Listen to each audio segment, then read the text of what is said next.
So if only 1% of our water is suitable for drinking, why don't we run out?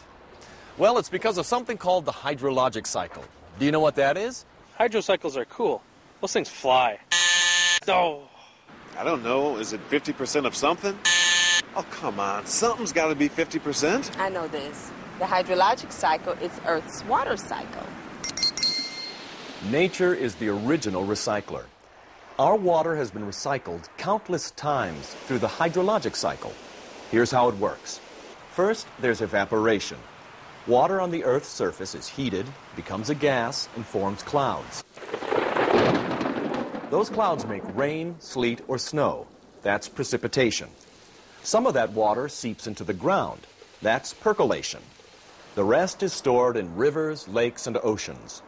Some of that water evaporates as the cycle starts all over. So the water we drink today has been around forever. It's the same water the dinosaurs drank eons ago. It's just been recycled time and time again. The hydrologic cycle is never ending. So, over the long haul, the amount of water on Earth is constant.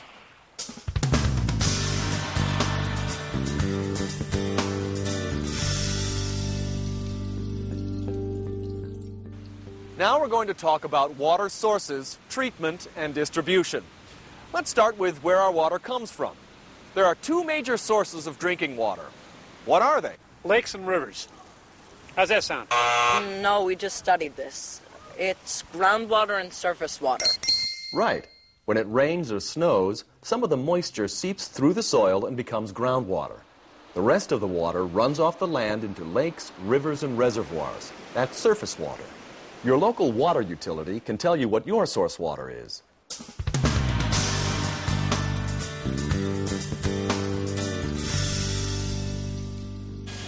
Now that source water has to be treated in water plants like this so it's safe to drink. So how much water do you think utilities treat every day?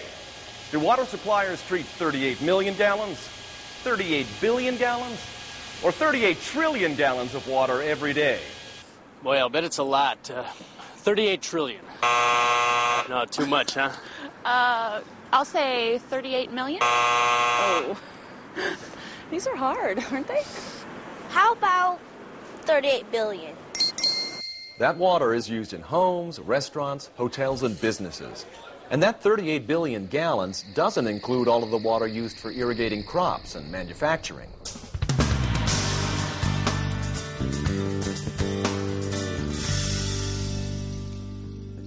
After the water is treated, it's stored until we need it.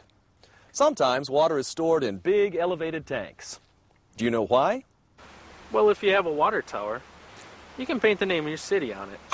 I think it has something to do with water pressure. That's right. By storing water in elevated tanks, water providers ensure there's enough water and enough water pressure.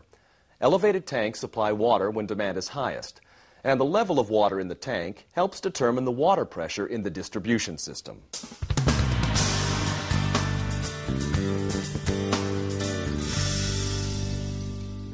This next question shows you how important water is to your health. How long can you survive without drinking water? Would you last 3 days, a week, or a month without water? I'll say 3 days. No, I think you can live longer than that without water. I'll say a month. Boy, we're not doing too well, are we? I'll say a week.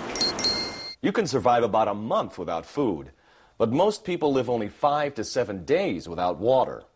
To maintain your health, you should drink 6 to 8 glasses of water every day.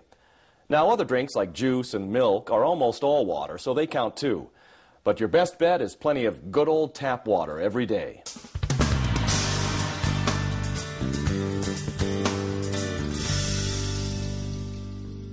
Next up are questions about how we use water.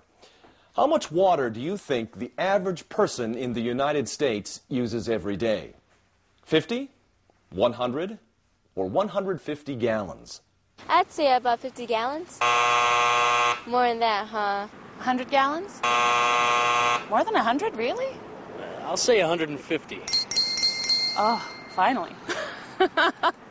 Now, it varies dramatically depending on where you live and the time of year, but on average, we each use 150 gallons of water per day.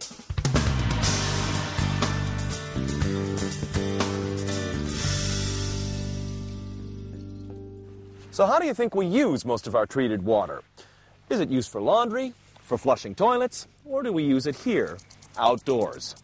I do a lot of laundry. I would have to guess washing clothes. I'd say flushing toilets.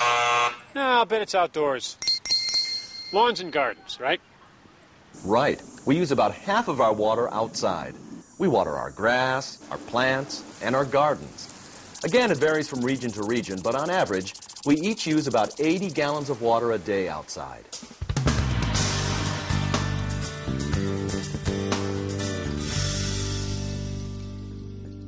Okay, how about indoors? Where do we use the most water inside our homes? Washing laundry, taking showers, or flushing toilets? Well, my teenager here takes half-hour showers. Dad? It's gotta be the shower. I think it's toilets. I'm saying toilets again. Each of us flushes about 20 gallons of water every day. That means about 25% of the water we use indoors is flushed down the toilet.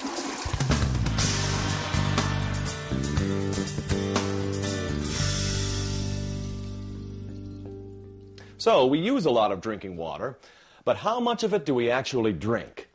Do we drink 1%, 10%, or 25% of all the water we treat? I'll say 25%. I'll say 10%. Only 1%? We use a lot of water. It cools and cleanses, it nourishes and quenches, and all of it is treated the same way. Water providers make sure every drop is flawless and every glassful is clean, clear, and safe. The professionals at your water utility are committed to protecting public health.